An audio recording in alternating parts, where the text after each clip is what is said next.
സംവിധാനത്തിന് തുടക്കം കുറിക്കാൻ കഴിഞ്ഞതാണ് അവിടെ ഒരു വിജയമാകുന്നത്. എൻ്റെ മുമ്പിൽ ഇരിക്കുന്നവരോട് ഈ സമയത്ത് എനിക്ക് ഓർമ്മപ്പെടുത്താനുള്ളത്, നമ്മളൊക്കെ യഥാർത്ഥത്തിൽ ഒരു പ്രശ്ന പരിഹാരത്തിനുള്ള ഒരു വേദി നമ്മളിലൂടെ ഉണ്ടാക്കണമെന്ന് ആഗ്രഹിക്കണം. വളരെ ചെറുപ്പത്തിൽ തന്നെ ഈ സ്വപ്നം കണ്ടു തുടങ്ങണം. ഭാവിയിലുള്ള വലിയ പ്രശ്നങ്ങളെ പരിഹരിക്കാൻ സാധിക്കുന്ന തരത്തിൽ നമുക്കതിനുള്ള സംവിധാനങ്ങൾ ഒരുക്കാൻ കഴിയണം. ഇപ്പൊ നിങ്ങൾ ആലോചിച്ചാൽ തീർച്ചയായും ഞാൻ പറയുന്നു, ഈ മുമ്പിലിരിക്കുന്ന ഓരോരുത്തർക്കും എത്തിപ്പെടാൻ കഴിയുന്ന വലിയ മേഖലകളുണ്ട്. ഇപ്പോ നമുക്കറിയാം, TV ചാനലുകളിലോ അല്ലെങ്കിൽ സോഷ്യൽ മീഡിയകളിലോ എടുത്തു നോക്കുമ്പോൾ ഒരു 12 വയസ്സുകാരനായ ഒരു കുട്ടി ഈ AI സംവിധാനത്തെക്കുറിച്ച് വളരെ കൃത്യമായി ഡെമോൺസ്ട്രേറ്റ് ചെയ്യുന്നുണ്ട്.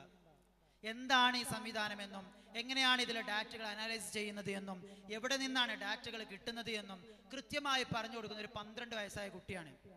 ഈ കുട്ടിയാണ് 24 വയസ്സുള്ള കുട്ടികൾ പഠിക്കുന്ന കോളേജിൽ പോയിട്ട് ഈ സംവിധാനത്തെക്കുറിച്ച് പറഞ്ഞ് പരിചയപ്പെടുത്തി കൊടുക്കുന്നത്, കോഡിംഗ് എന്താണെന്ന് പറഞ്ഞു കൊടുക്കുന്നത്.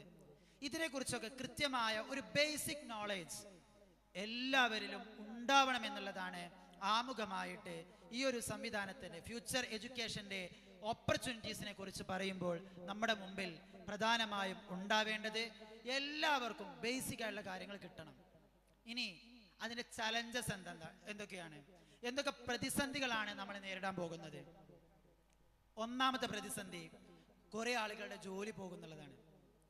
നിങ്ങളൊന്ന് ആലോചിച്ച് നോക്ക്. ഒറ്റ ഉദാഹരണം ഞാൻ നേരത്തെ പറഞ്ഞതാണ്. നമ്മളൊരു ആളില്ല കാറുകൾ റോഡിൽ ഇറങ്ങാൻ തുടങ്ങിയാൽ എത്ര പേരുടെ ജോലി പോകുന്ന അറിയോ? ആളില്ല കാറുകൾ റോഡിൽ ഇറങ്ങി തുടങ്ങിയാൽ എത്ര ആളുകളുടെ ജോലി പോകും? ഏറ്റവും ബേസിക് ആയിട്ട് നോക്കുക, ഡ്രൈവറുടെ ജോലി പോകും അല്ലേ? ആക്സിഡന്റ് ഉണ്ടാകുന്നതിന്റെ 90% ഡ്രൈവറുടെ അശ്രദ്ധ മൂലമാണ്. അതിനാൽ ആക്സിഡന്റുകൾ കുറയും, മെക്കാനിക്കിന്റെ ജോലി കുറയും. റോഡുകൾ മുഴുവനായിട്ട് നിയന്ത്രിക്കുന്നതിന് വേണ്ടി ട്രാഫിക് പോലീസ് ഉൾപ്പെടെയുള്ള ഒരുപാട് വളണ്ടിയേഴ്സ് സേവനം ചെയ്യുന്നുണ്ട്, അവരുടെ ജോലി കുറയും. ഇൻഷുറൻസ് എന്ന് പറയുന്ന കമ്പനികളിൽ ലക്ഷക്കണക്കിന് ആളുകൾ ജോലി ചെയ്യുന്നുണ്ട്, അവരുടെ ജോലി കുറയും. ഒരൊറ്റ സംവിധാനം AI മാറിക്കഴിഞ്ഞാൽ ഒരു മേഖല മുഴുവനായിട്ട് തുടച്ചു നീക്കപ്പെടും. അവിടെ ആകെ ജോലി ഉണ്ടാകുന്നത് കോഡ് ഉണ്ടാക്കുന്ന ആളുകൾക്കായിരിക്കും. എന്ന് വെച്ചാൽ തെയ്യോട്ടുചിറയിൽ നിന്ന് മണ്ണാർക്കാട്ടിലേക്ക് പോകണമെങ്കിൽ റോഡ് ഏതാവണമെന്ന് കോഡ് സെറ്റ് ചെയ്ത് കൊടുക്കണം. ആ കോഡ് സെറ്റ് ചെയ്യുന്ന ആൾക്ക് നല്ല പണിയായിരിക്കും. കാരണം പുതിയൊരു വീട് വന്നാൽ വരെ ഇയാൾക്ക് കോഡ് സെറ്റ് ചെയ്ത് കൊടുക്കണം. എവിടെ?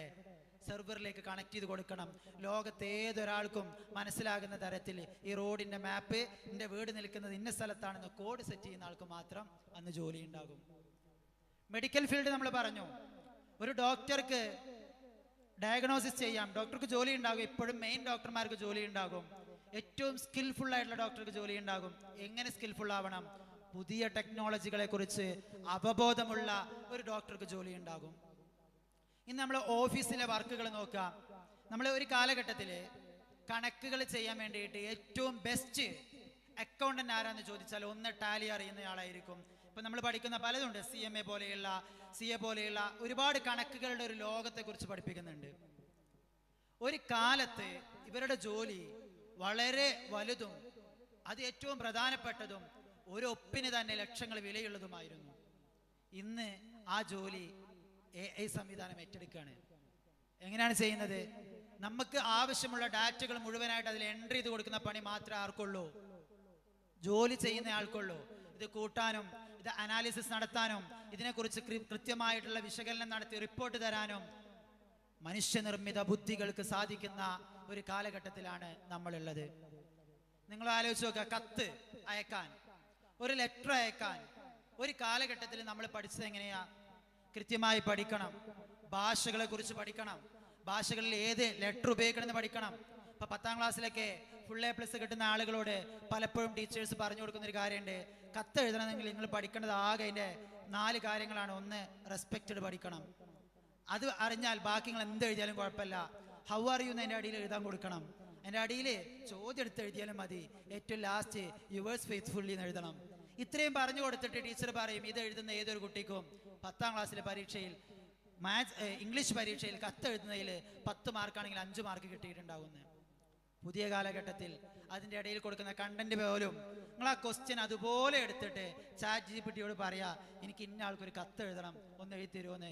ജസ്റ്റ് ആ ക്വസ്റ്റ്യൻ തന്നെ അതേപോലെ ടൈപ്പ് ചെയ്ത് കൊടുത്താൽ അടിയിൽ അടിപൊളി കത്ത് വരും.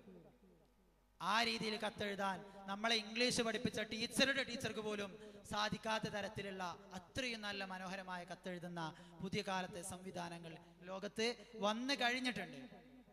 അപ്പൊ ഇതൊക്കെ ഉള്ള സമയത്ത് നമ്മളിപ്പോഴും പിറകോട്ടാണ് ചിന്തിക്കുന്നത് എങ്കിൽ ഞാൻ പറയുന്നു, കൃത്യമായി നമ്മൾ എപ്പോഴും ആ ഒരു മേഖലയിൽ മാത്രം നിൽക്കേണ്ടുന്നവരും ഒരിക്കലും നമ്മൾ ഉദ്ദേശിക്കുന്ന വളരെ ഉയരങ്ങളിലേക്ക് എത്താൻ പ്രയാസപ്പെടുന്നവരുമായി മാറും. അതുകൊണ്ട് മറ്റൊരു മേഖല നമ്മളിത് പറഞ്ഞു നിർത്തിയെടുത്ത് തന്നെ പറയാം, ബിസിനസിന്റെ മേഖലകളാണ്. വ്യാവസായിക മേഖലകളിൽ MBA ഒരു കാലഘട്ടത്തിൽ വലിയ സംവിധാനങ്ങളായി വന്നിരുന്നു. പിന്നീട് ഇപ്പോഴും MBA കോഴ്സുകൾ ചെയ്യുന്ന ആളുകൾ ധാരാളമുണ്ട്, പുറത്തൊക്കെ പോയിട്ട് ചെയ്യുന്നവരുണ്ട്. ഏത് കോഴ്സ് പഠിക്കുകയാണെങ്കിലും ഏത് വിഷയത്തെക്കുറിച്ച് പഠിക്കുകയാണെങ്കിലും പുതിയ സംവിധാനങ്ങളെ അക്സെപ്റ്റ് ചെയ്യുന്ന വിദ്യാഭ്യാസത്തിന് മാത്രമേ ലോകത്ത് നിലനിൽപ്പുണ്ടാവുള്ളൂ. ഇപ്പം ഞാൻ നേരത്തെ പറഞ്ഞു, നമ്മുടെ ഒരു MBA കാരനായി കഴിഞ്ഞാൽ ഇയാളുടെ പ്രധാനപ്പെട്ട ജോലി എന്താണെന്ന് ചോദിച്ചാൽ നമ്മൾ കുറേ MBAയുടെ 4 മേഖലകൾ പറയും. ഒന്നുകിൽ ഫിനാൻസ് വേണം, അല്ലെങ്കിൽ HR ആയിരിക്കണം, അല്ലെങ്കിൽ അഡ്മിനിസ്ട്രേഷൻ ആയിരിക്കണം. ഇങ്ങനെ നമ്മൾ പറയുന്ന ഏത് ജോലിയും ചെയ്യാൻ കഴിയുന്ന റോബോട്ടുകൾ ലോകത്ത് പ്രോഗ്രാം ചെയ്തുകൊണ്ടിരിക്കുന്നുണ്ട്. ഇപ്പം അതിൻ്റെ സംവിധാനങ്ങൾ നടന്നുകൊണ്ടിരിക്കുന്നുണ്ട്. ഇപ്പം ഞാൻ ഇങ്ങോട്ട് വരുന്ന സമയത്ത് എന്നെ അവിടെ നിന്ന് സ്വീകരിച്ച് ഇവിടെ കൊണ്ടുവന്ന് ഇരുത്താൻ റോബോട്ടുണ്ട്. ഞാൻ ഇവിടേക്ക് വരുന്നതിന് തൊട്ട് മുമ്പേ റോബോട്ടിൽ സെറ്റ് ചെയ്ത് വെക്കാൻ പറ്റും, ഇന്ന ആളെ വിളിക്കണം.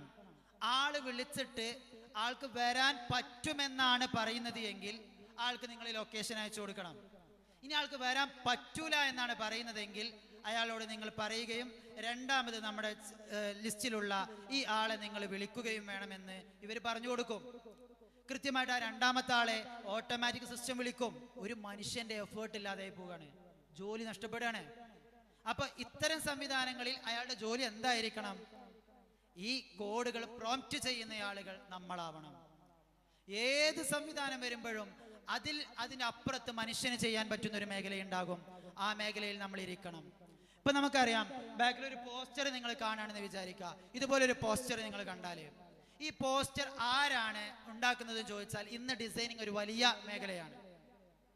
ഇനി അധികം വൈകാതെ ഒരു 3 മാസം കൂടി കഴിഞ്ഞാൽ ഈ ഡിസൈനേഴ്സ് ആയിട്ടുള്ള ആളുകൾക്കൊക്കെ ചിലപ്പോൾ മനസ്സിലായിട്ടുണ്ടാകും. ഇപ്പോൾ തന്നെ ഡിസൈനേഴ്സിന് മുഴുവനും ആരുടെ പേരാണോ കൊടുക്കേണ്ടത് ആ പേര് കൃത്യമായിട്ട് കൊടുക്കുക, ചിത്രം കൃത്യമായി കൊടുക്കുക, പ്രോഗ്രാം എന്താണെന്ന് കൃത്യമായി കൊടുക്കുക, സ്ഥലം കൃത്യമായിട്ട് പ്രോംപ്റ്റ് മാത്രം അടിച്ചു കൊടുത്താൽ കുറേ പോസ്റ്റർ കാണിക്കും. നിങ്ങൾക്ക് അതിൽ ഏതാ വേണ്ടത് പറഞ്ഞാൽ മതി, അത് നമുക്ക് എടുത്തിട്ട് പേസ്റ്റ് ചെയ്ത് കൊടുക്കാൻ പറ്റും.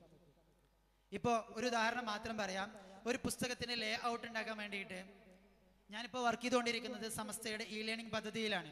കൃത്യമായി ഒരു ഡിജിറ്റൽ സംവിധാനത്തിലേക്ക് വിദ്യാഭ്യാസ രീതി മാറുമ്പോൾ അതിനെ എത്രത്തോളം ഡിജിറ്റലൈസ് ചെയ്യാൻ പറ്റുമെന്നുള്ളതിനെ കുറിച്ചുള്ള പഠനങ്ങൾ നടക്കുന്ന ഒരു മേഖലയിലാണ്. അപ്പം അവിടെ ഒരു പുസ്തകത്തെ നമുക്ക് ലേ ഔട്ട് ചെയ്യാനുണ്ട്. ഞാൻ ഏകദേശം 2 ദിവസമൊക്കെ എടുത്ത് ഏകദേശം അതിൻ്റെ കട്ട് കാര്യങ്ങളെല്ലാം എടുത്ത് ഓരോ പേജ് എവിടെ വരണമെന്നും ഓരോ വാക്കുകൾ എവിടെ ആവണമെന്നൊക്കെ തീരുമാനിച്ചു. എത്ര നോക്കിയിട്ട് നമുക്കതങ്ങോട്ട് വൃത്തിയായിട്ട് തോന്നുന്നില്ല. അപ്പം ഞാൻ നമ്മുടെ അവിടെ സാധാരണയായിട്ട് ഡിസൈൻ ചെയ്യാറുള്ള ഒരാളുടെ കയ്യിൽ കൊണ്ടു കൊടുത്തു. ഞാൻ പ്രോഗ്രാമിന് പോകുന്നതിൻ്റെ ഒരു 4 മിനിറ്റ് മുമ്പ് അദ്ദേഹത്തിന് കൊടുത്തിട്ട് പറഞ്ഞു, ഇത് എത്ര ചെയ്തു, എനിക്ക് തൃപ്തിയായിട്ടില്ല പറഞ്ഞു. അദ്ദേഹം നേരെ എടുത്തു, അദ്ദേഹം AI ഉപയോഗിച്ച് ഇതിനെ ലേ ഔട്ട് സെറ്റ് ചെയ്യുന്ന ആളാണിപ്പോൾ. ആ AI സംവിധാനത്തെ കൊടുത്തു. അടിപൊളി ബുക്കായിട്ട് ഒരു തെറ്റുമില്ലാതെ കൃത്യമായിട്ട് അലൈൻമെന്റ് ഒക്കെ കൊടുത്തിട്ടുള്ള ഒരു പുസ്തകമായിട്ട് സാധനം പുറത്തു വന്നു. ഒന്ന് ആലോചിച്ച് നോക്ക്, ഒരാള് 2 ദിവസമൊക്കെ എടുത്ത് ചെയ്തിരുന്ന ഒരു വർക്ക് കേവലം വിത്തിൻ സെക്കൻഡുകളിൽ ചെയ്യാൻ കഴിയുന്ന സംവിധാനങ്ങൾ ലോകത്ത് വന്നു എന്ന് പറയുമ്പോൾ നമ്മൾ മനസ്സിലാക്കേണ്ടുന്ന വസ്തുത, ഭാവിയിൽ നമ്മളൊക്കെ ഈ മേഖലയിലൂടെ പഠിച്ച് കയറി വരുമ്പോൾ നമ്മൾ ഓവർകം ചെയ്യുന്ന ആരെങ്കിലും ഒരാൾ അവിടെ ഉണ്ടാകും. നിങ്ങളിൽ നിന്നുണ്ടാവേണ്ടത് സ്കില്ലുകൾ മാത്രമാണ്. നിങ്ങളിൽ നിന്നുണ്ടാവേണ്ടത് ആശയങ്ങൾ മാത്രമാണ്. നിങ്ങളിൽ ഉണ്ടാവേണ്ടത് വർക്ക് ചെയ്യാനുള്ള മനോഭാവം മാത്രമാണ്. ഈ 3 ഉള്ള ആളുകൾക്ക് കൃത്യമായി നിലനിൽപ്പുണ്ടാകുമെന്നുള്ളതിൻ്റെ അടയാളങ്ങളാണ് നമ്മളിപ്പോൾ പറഞ്ഞു വെച്ചത്. അപ്പം ഞാൻ പറഞ്ഞു നിർത്തുകയാണ്. കൃത്യമായി ഭാവിയിലെ വിദ്യാഭ്യാസത്തെക്കുറിച്ചോ ഭാവിയിൽ ഞാൻ എന്ത് പഠിക്കണമെന്ന് ആഗ്രഹിക്കുന്നതിനെ കുറിച്ചോ നിങ്ങൾക്കുള്ള ഏറ്റവും വലിയൊരു മേഖല എന്ന് പറയുന്നത്, നിങ്ങൾ ഏത് പഠിക്കുകയാണെങ്കിലും അതിൽ സ്കിൽഫുൾ ആകുന്നത് മാത്രം തിരഞ്ഞെടുക്കുക. ഒരിക്കലും ഈ